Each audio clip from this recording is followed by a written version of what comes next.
Hey everybody, welcome to Season 3 of Song Revolution. Get ready to ramp up your songwriting.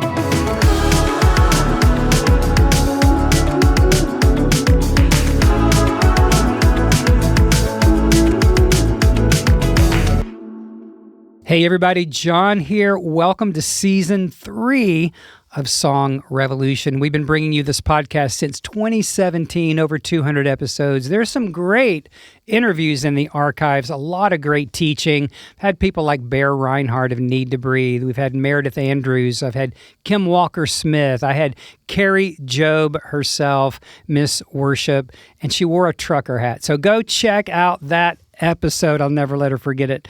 But anyway, there are a lot of great interviews and episodes back in the archive. So go back and check that out and all the wonderful resources we have for you over at NashvilleChristianSongwriters.com. I love bringing you the show because we exist to empower you to fulfill your passionate call to write and to sing for Jesus, to write and record and release your music. You know, it's a weird time that we live in. It's kind of a two-edged sword because it's like the best of times and the worst of times, because you can write a song and release it in the next 10 minutes. It might go viral. It may get no attention whatsoever, but the whole music process has really been democratized because you have in your cell phone or in your computer everything that we used to have in companies that had 30 or 40 or 50 people back in the day when I was with Integrity Music, and prior to that with Star Song Media. It took a lot of people, and the whole thing, because of digitalization, has just been reduced to the palm of your hand. And so today we're going to be talking this whole month, if you're following along with the NCS 2025 Songwriting Challenge, where we're helping you add one new skill per month. If you're following along, I hope you are. You can download that PDF in the show notes. I hope you are. We're going to help you this year. Man, imagine where you're going to be in a year if you follow along. But anyway, so we're going to, this is February, and our theme for this month is music production. And we're already deep into it. And today I've got a wonderful guest who is part of our NCS collective. He is a wonderful producer. He has quite the resume. He signed a developmental deal with Centricity Music at 18 years old and had a number of years working with our dear friends over at Centricity, and they poured into him. He had some great radio hits and eventually felt like God was calling him out to be an independent artist and producer. He's a wonderful coach for us, a dear friend, and I want to introduce you, if you haven't already, come to know the inimitable, young, and very talented Coby James. Hey, Coby. Hey, I'm inevitable. I love it. Inimitable. Inimitable. No, I mean, it's inevitable that you're inimitable. I've never heard inimitable. That's a new one for me. That means nobody can imitate you. I like that. You're one of a kind. I'm adding that to my vocabulary. You are that. So, I like that one. Hey, thanks for being here. I wanted to have you on the show because you're one of our producers. You're part of our cadre of music producers. You co-write with me and with some of our other clients. You produce, you coach with us, and you're part of our NCS collective, which is so awesome. Mm-hmm. And so we love, Centricity's loss was our gain. So we love having you around. It's so much fun. But I thought it'd be great to have you on because you have a home studio. I do. And so today's topic is basically home recording. Let me give you one more little setup. A number of years back, we put out a lot of free material, and I put out 7 different videos, and they were like, one was like finding killer hooks, one was developing melodies, one was, I don't know, whatever. Yeah. But the one that did that got the most hits was home recording. Interesting. You know, I think it's just kind of indicative of the age we're in. Like I was saying in the introduction, what it used to take 30 to 50 people do in our companies back before digital, we now hold it. You have GarageBand on your phone. You have everything. So anyway, so that I thought that was very interesting. You're quite advanced as a producer, but it's still the same process, right? It is, absolutely. Well, I want to get into that in the second half of the show. Why don't we step back for just a minute and kind of talk about your last few years and what that's been, and maybe how you came to know that production was such a huge part of what you want to do in your life. Yeah, I mean, it's really interesting. I started music production when I was 14. So probably 13 on like GarageBand, which I don't count, but we can count it if you want. But like I just was messing around on GarageBand and showing my parents these songs I was making, and they weren't very good. But I loved it. I just loved bringing something to life and being able to play it on my phone. I just thought it was super cool. And so my dad helped me with we got this really old Mac Mini that we found, I guess, on eBay or something. And it was all I needed to really get what I needed to get done. And so we got a production software on there that my guitar teacher used at the time. He was also kind of a producer for my church and stuff. And so he showed me the basics, kind of showed me the ropes, and was like, this is how you record. This is how you stop recording.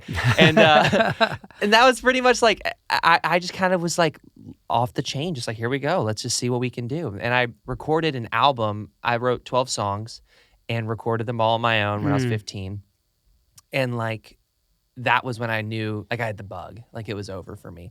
And for me, it was always songwriting, yes, but also production. They went hand in hand for me. And I think for a lot of people they do, and for some people they don't. For some people they're strictly songwriters, and some people they're strictly producers. Some people do both.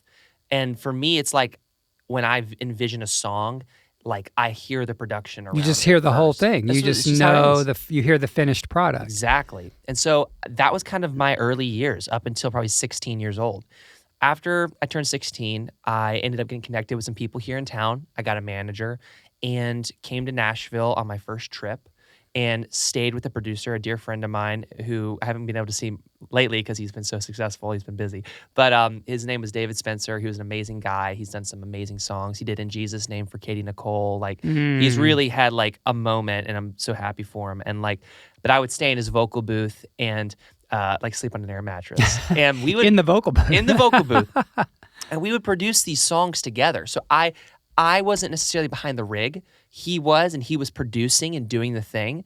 But I got to firsthand watch as a pro who's been doing it for, I think at that point, he'd been doing it for 12 years or something. I got to watch him do it. And that really showed me tips and secrets that I didn't know before. I was like, oh, this is how you use compressors. Oh, this is how you use gang vocals. And so that just really helped me grow as a producer, was just watching. And so that was huge. And then got signed to Centricity around 18.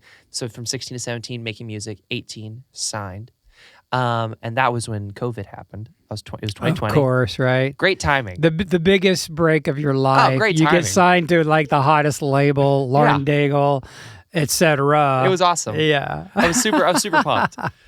So it was kind of everything breaks were hit, and it was just and I was like, all right, well, what does this mean, And so for the next 3 years, it was writing, it was working with producers in town, I co-produced a little bit, and I always produced, but not to the level that I wanted to yet.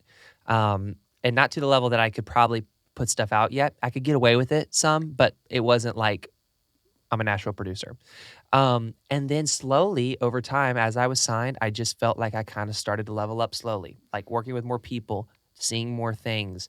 That leveled me up slowly with enough experience to where I was able to kind of start doing it on my own. Once I got to that point where I felt like, I think I could put a song out on my own. I think I can do this. I feel confident now. It felt like the right time. I've been with Centricity for 3 years.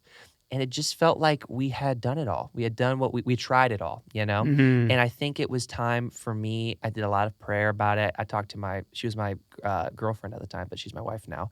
I talked to her a lot about it. Shout out to Ashlyn. I know. And it just felt like that was where the Lord was calling me. I felt like he had something for me in the independent world, and I didn't know what that was. I didn't necessarily think I was going to be a producer. I didn't think that I was going to be a crazy successful artist. I just kind of leapt with faith and just was like, we'll see what happens. And I'm hopeful. And it was scary. It's great. And we've been keeping you busy ever since, I think. Yeah. We're constantly feeding you production and co-writing and working with you on that stuff. So Why home production? Why have I've been over to your place. I'm going to go and do a vocal later today if I'm in good voice today. But if I'm in good voice today, I'm going to come over and sing a song. But so why have a studio in, you have a condo, beautiful place. Yeah. It's a small bedroom. It's like maybe 10 by 10 or something. And so like that. Why home and not go rent a studio somewhere? Well, there's a couple reasons why. I mean, the home studio game has changed so much in the last 20 years. 20 years ago, I mean, it was pretty rough. I mean, in 2000, to have a real record produced, if you're John Mayer and you want a record produced, you're going to go somewhere. It's just going to happen. And, you're not able to just be a producer. You're not able to, go on YouTube and figure out how to do everything because, it didn't exist. It didn't exist. Yeah. There's no information out there other than certain books. And those books are probably from the 1980s and they're all on analog equipment. Right. So there was nothing. And then over time, slowly, we got more gear. There's more things we could use. The Mac got to be really powerful. Right. At first, it wasn't powerful to really, do that kind of stuff. Then it became powerful, and you started getting stuff like Logic. Like those are production softwares that like you're able to use to record music. And Logic is like the step up. It's like the Lexus to the Toyota. Yeah. Right? Yeah. I mean, it's still an Apple product. Yeah. It's just you've got GarageBand and then for a pro, you've got Logic. Yep. Is it still Logic Pro 10X?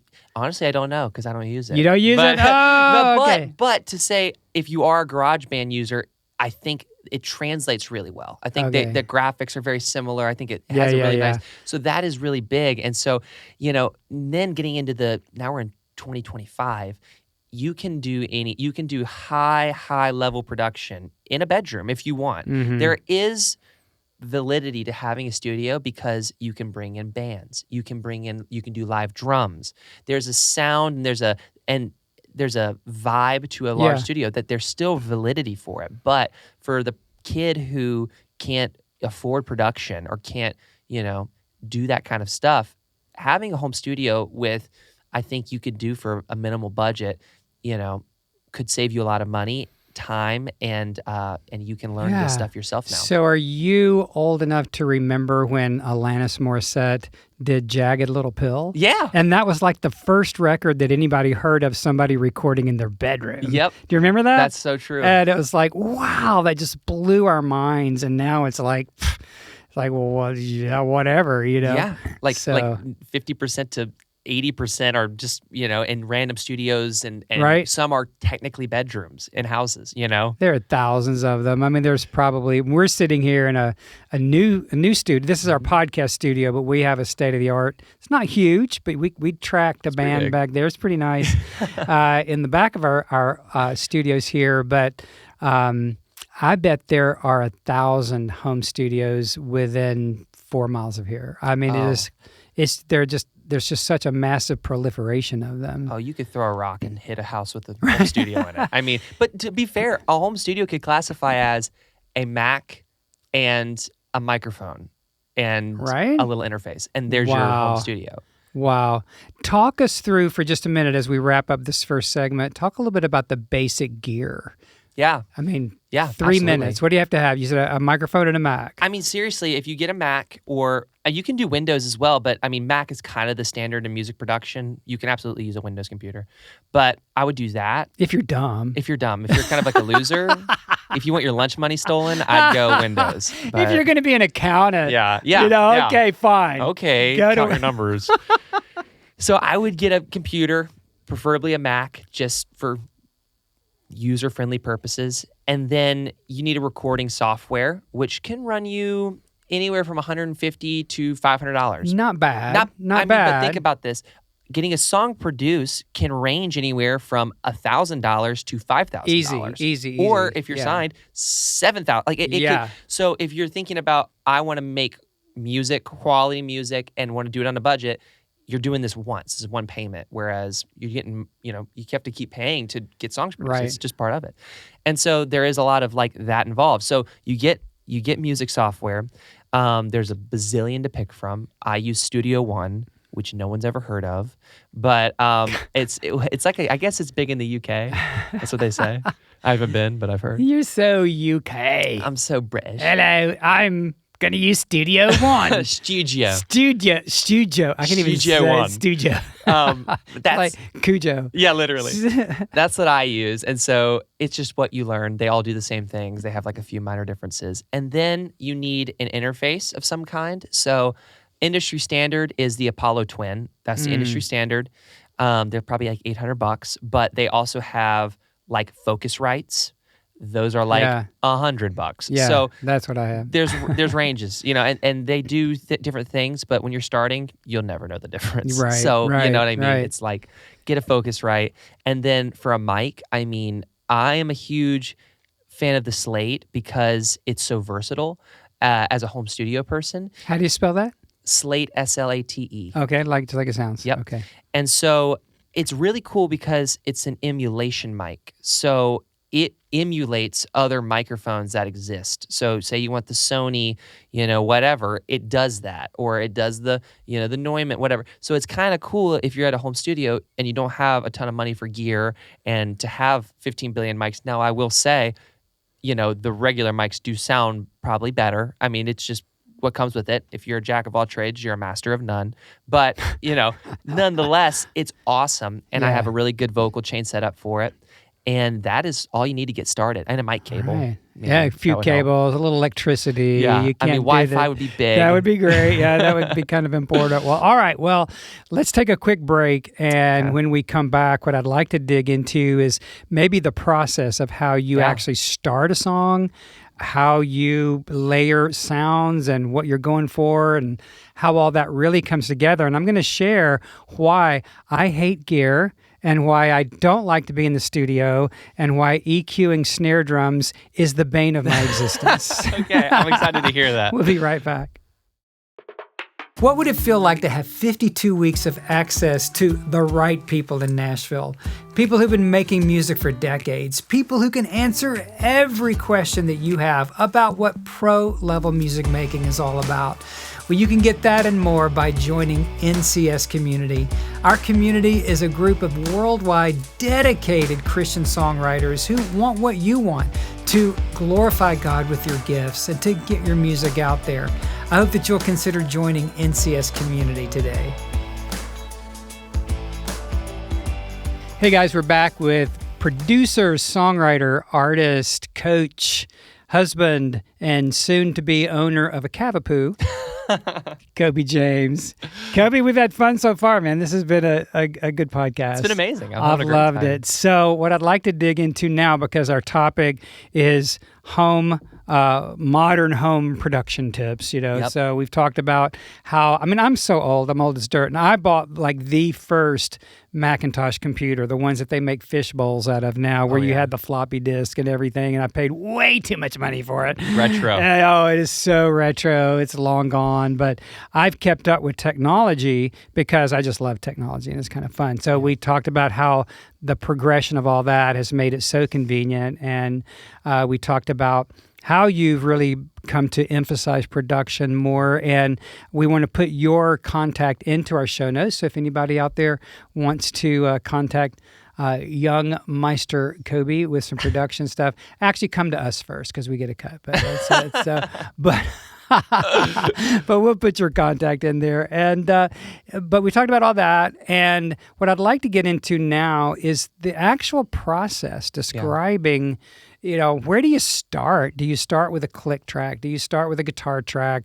What in the world do you start with? Yeah. Okay, and talk through that. But as promised before the break, I do not like production Okay, work. elaborate on that. It is just, it's torture to me. Yeah. And it's like in our coaching programs when people are like, they want to be a great songwriter, but they're like, well, I went out and I bought this gear and I've got all this and I bought the top Taylor guitar, but I've never played guitar. Doesn't matter. And it's like, what? Don't do that, because the learning curve for some of us is just so massive. Yeah. And I'm a basic musician. I play chords.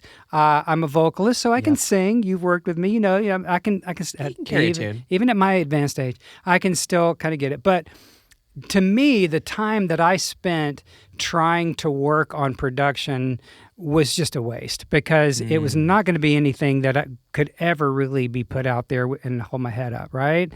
And so we had this great, big, kick butt, wonderful studio, and the people around me know that I don't really like to spend a lot of time back there. I want to go back there and write songs, right? Yeah. And the lyrics and the melody, great. Then here, you go take it and you go make it wonderful because you're so much better at it. But so I don't know if that encourages or discourages anybody, but that's just my personal thing. So when the guys around me start talking about the universal audio this and the gongulator that and the 8500 whiz bang yiddy yaga, I go, I'm out of here, guys. It's like, man, I don't even want to, I just back off. It's like, I'm going to go get a coffee. So well, I totally get that. So, okay. All right. So with my personal preferences aside, walk us through what does it take to build a track? How do you think about it? I bring you a song or you write a song. How do you do this? Well, first of all, I'd love to say it does take time to learn how to do it at a high level. It just does. I'm still learning, and like it takes a ton of time. And if you don't have the time to sink into it, you're just not going to get better. And you can't expect to also be recording record-worthy stuff within the first few years. You're just not going to. I mean, I would say it takes about 3 years to really even know what you're hearing.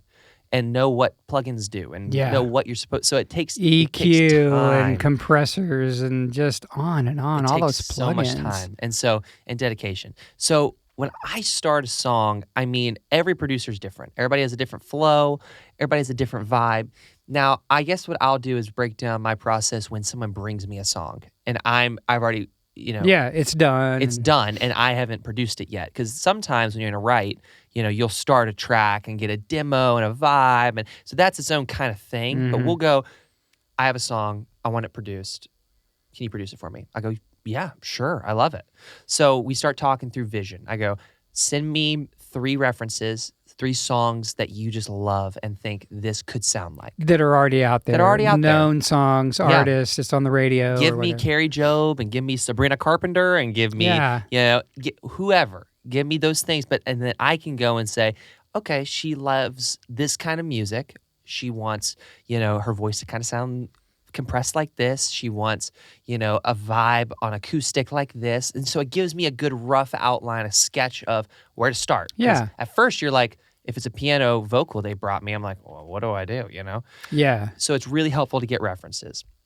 From there, I kind of start building. So if it's a guitar-based song, I start on guitar. If it's a keys-based song, I start on keys. Get a rough outline of what the verse, I probably start on the chorus, what the chorus would sound like. And then from there, I start on drums immediately. I go drums.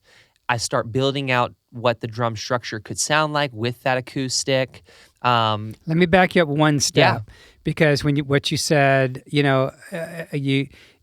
what I'm interpreting is that when you arrange a song, you think about so many measures or an intro, and then you hit the verse. There may or may not be a pre-chorus. Yeah. Then you hit the chorus, then there's what we call a turnaround, which could be 2 to 4 measures of whatever the intro kind of sounded like, and then you hit a second verse, another chorus, and then you might go to a bridge, and then chorus. We call that kind of like song form. Yes. But you're talking about how you imagine the chorus sounding, like what's the climax of this chorus, right? Yes, that's great.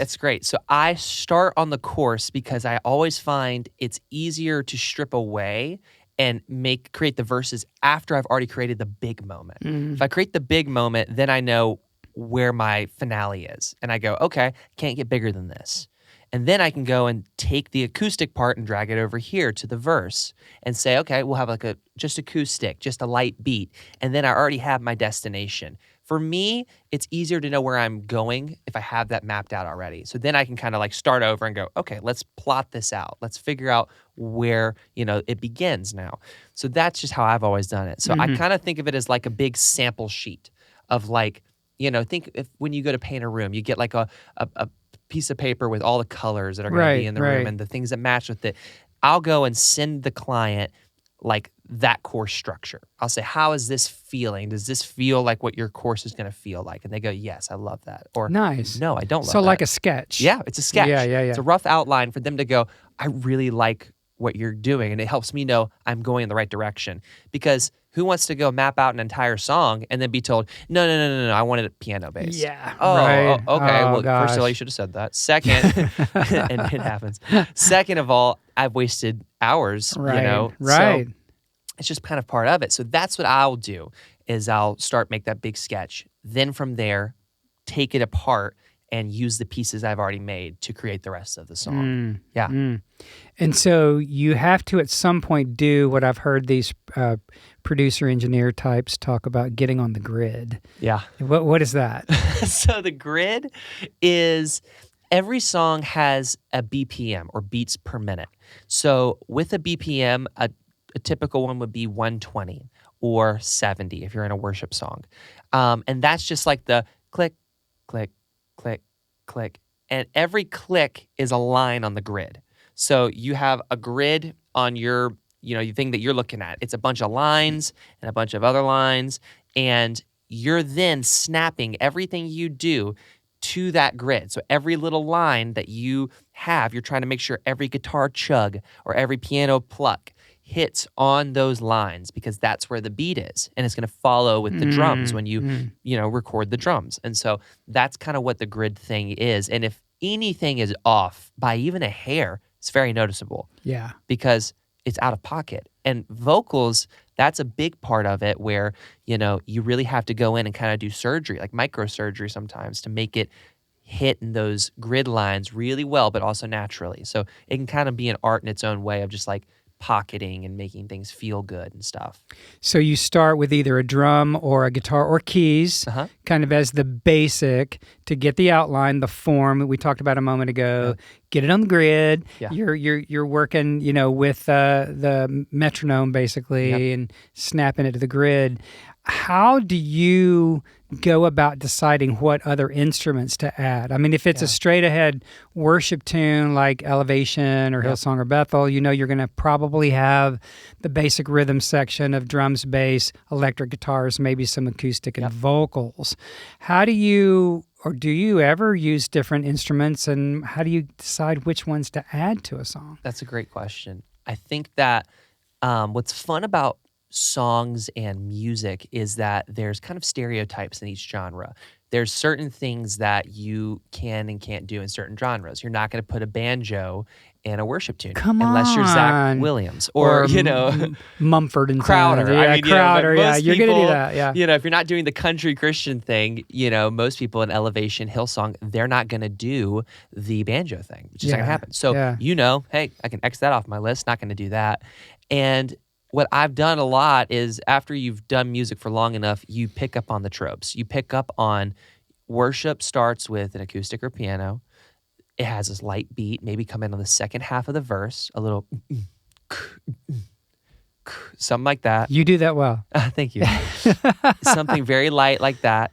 There's synthesizers maybe coming in. The pre-chorus has some chuggy electric guitar that's up high.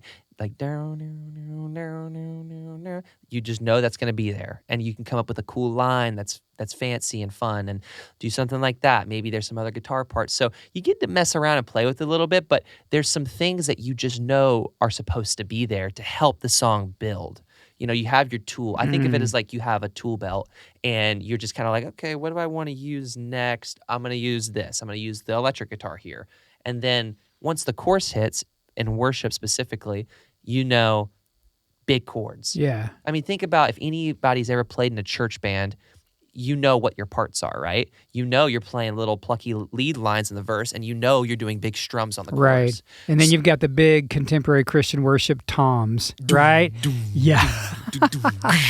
Like that's the thing. You got to have it. And so think of it like if you've ever played in a worship band, those parts came from someone in a studio coming up with that stuff. And so you've already kind of seen that if you've played in a worship band is like, the how things build, how things come with the drums, they crash on the chorus. Like those little things go a long way. If you don't have a crash going into your chorus, which is just like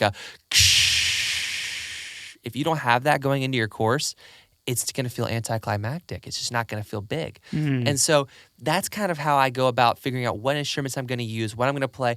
A lot of it's feel. A lot of it is like what feels right. But once you pick up on those tropes, the things you hear in almost every record you'll ever listen to, that's when you go, okay, I have a map. I have a road map for what I need to put down. That's so amazing and true. So it is formula in some ways. It's not a soulless formula. Yeah. But it's using the tools within the genre that you want to be in. Yep. Like you mentioned the banjo, if you're doing a Zach Williams, country Christian roots thing, then maybe it has a moment.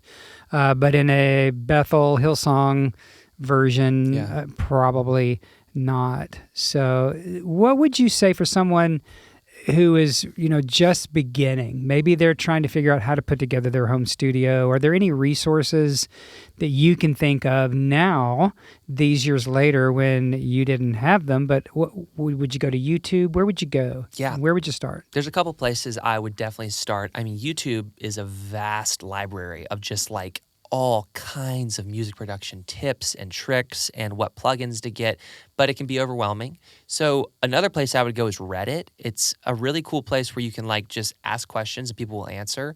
And I'm sure someone's already asked your question if you have. Like, I mean, you're not the first person to ask what software should I use. Right. So there's probably out there, and there's some great people who've given great advice, but you can also just ask questions on it. And there's like kind of like Facebook groups and stuff too, but I would say Reddit would be the best place to just ask questions to the music community and say, what should I use? I'm starting out, blah, blah, blah. That's good. People can really help with that. YouTube, I would say again, I can't emphasize enough, is such a good tool. It's amazing, isn't it? I mean, you can learn so much from it. I mean, you can learn which plugins you want. Plugins are huge. And for those who don't understand what plugins are, they're just like, when you see a studio and you see all those boxes of like things stacked on each other, and those are typically compressors or EQs or something like that. They have digital versions of those that are just in your computer, and you drag them on your track and drop them, and there's a compressor. So there's a bazillion, and they can be overwhelming, but you do need them. And so figuring out which ones are best for you, what's going to fit your vibe, that's all good for YouTube. I'm sure there's 50 top 10 plugins to buy as a new producer videos. That's awesome. My favorite is a defibrillator. I love that. I'd say it's a good one. A defibrillator? Yeah, a defibrillator. Yeah, inhalers are good too. We use that around here a lot because I have a heart attack every day because of all this gear stuff. I love it. Well, Coby, this has been fantastic. And I know we've barely scratched the surface on what home production is, but maybe these insights will help those who are tuning in today to really at least begin to know where to go, where to start. Yeah. And to start figuring this out. Although I highly recommend that you don't. I just think it's a big mistake to go and... No, I'm kidding.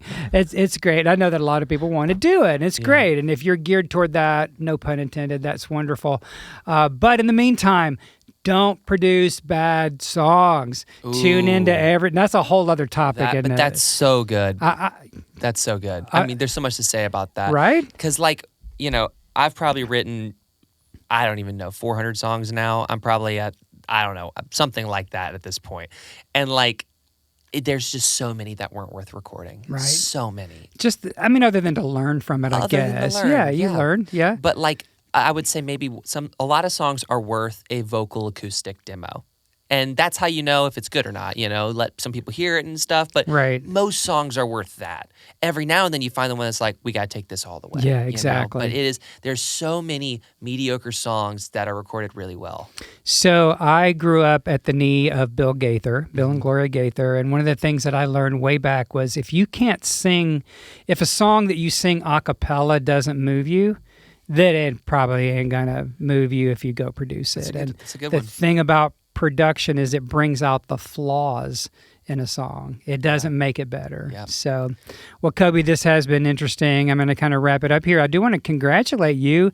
We're working together on some production, and we co-wrote, you and Anya Lee and we wrote a song called Back Again, and it debuted this week as number 5 on a curated Apple podcast called What's New in Gospel Music. There you go. Yes, sir. That's great. So congratulations to you. The production is amazing. amazing. It's one of my favorite ever. So glad. It's a great song, though. I mean, we wrote a smash hit for Anya. Congratulations, Anya. She's on our NCS Collective, as is Coby. So thanks for being here today, buddy. Absolutely. Thank you for having me. Well, you guys, this is Music Production Month. We're already off to a great start. We have a couple more episodes this month for you.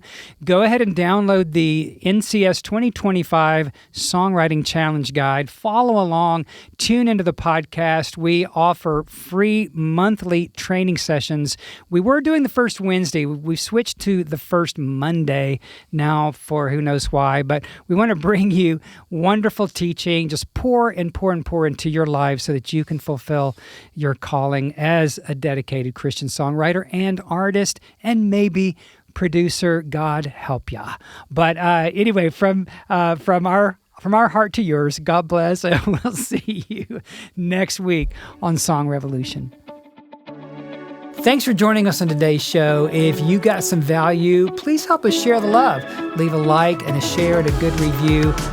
Be sure to check out everything that we have to offer you at NashvilleChristianSongwriters.com. We'll see you next time.